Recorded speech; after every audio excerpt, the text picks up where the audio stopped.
EA is one of the most renowned publishers in the industry, and the gaming giant has no shortage of valuable IPs under its belt. One of its biggest and most valuable assets has to be Need for Speed, which is its premier racing franchise that has survived and thrived throughout multiple console generations.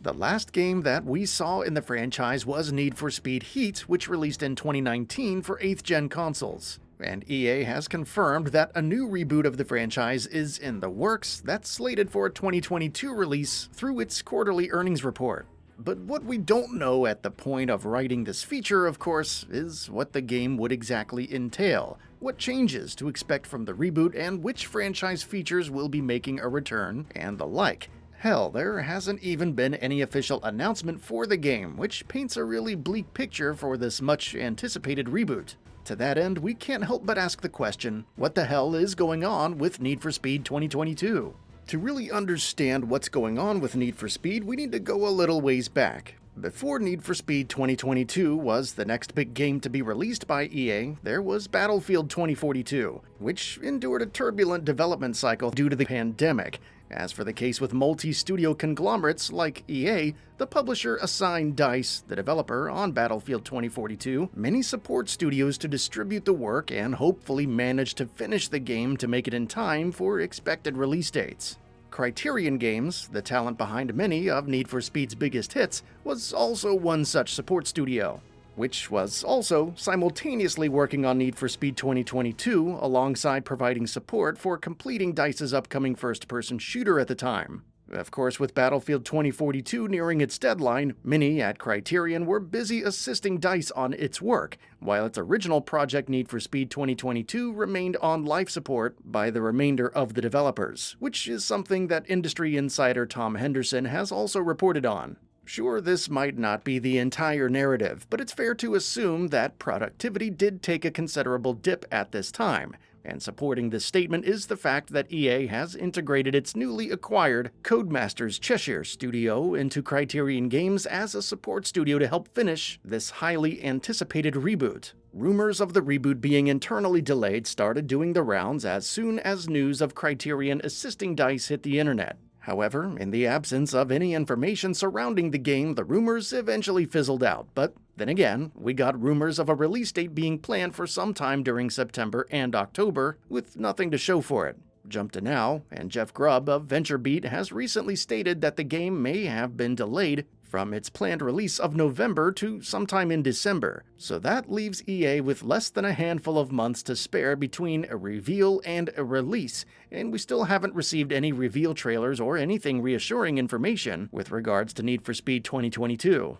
A recent leaked clip showed untextured and primitive environments with no map geometry, and for all it's worth, it could be footage from a months-old build of the game, but seems fair to say that the game is nowhere near complete, which is most likely why the developer is shying away from showcasing it to the public.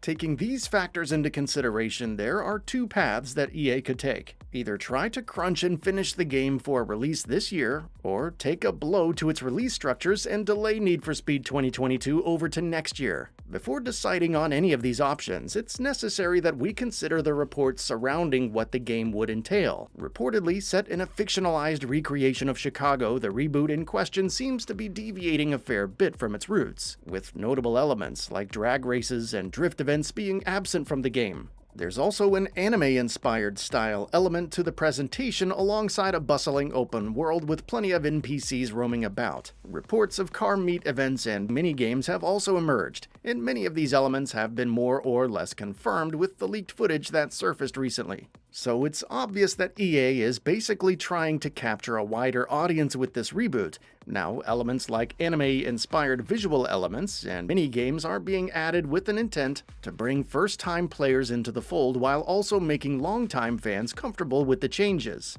But apparent removal of elements like drag races are sure to rub some fans the wrong way, but satisfying both target demographics obviously requires the developer to really nail the design aspect of the game to achieve its lofty goals. All in all, it's a reportedly different game from your typical Need for Speed affair, so it doesn't come with the advantage that prototypical annualized releases such as the likes of FIFA and Madden with regards to guaranteed sales figures.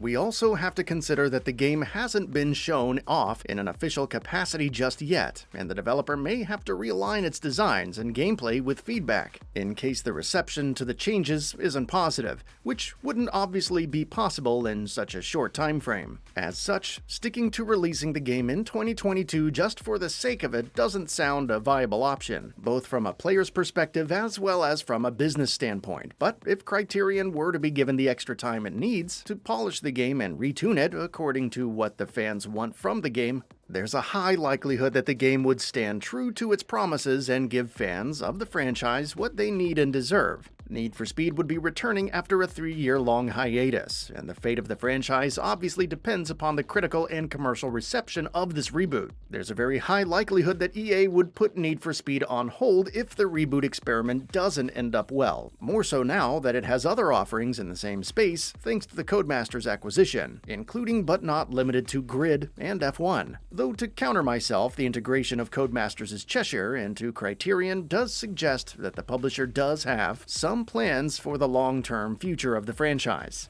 In conclusion, it becomes really important that Need for Speed 2022, or 2023 if it may come to that, is developed with all the time it needs, and rushing it out for the sake of financial gain would be simply sending it out to die. The ball is in your court, EA. You decide. That's all for now. If you enjoy what you saw, please hit the like button. And if you're new to the channel, now is a great time to subscribe. We upload brand new videos every single day. After subscribing, don't forget to enable all notifications by clicking the bell icon. Thanks for watching this video, and we'll see you next time, right here on GamingBolt.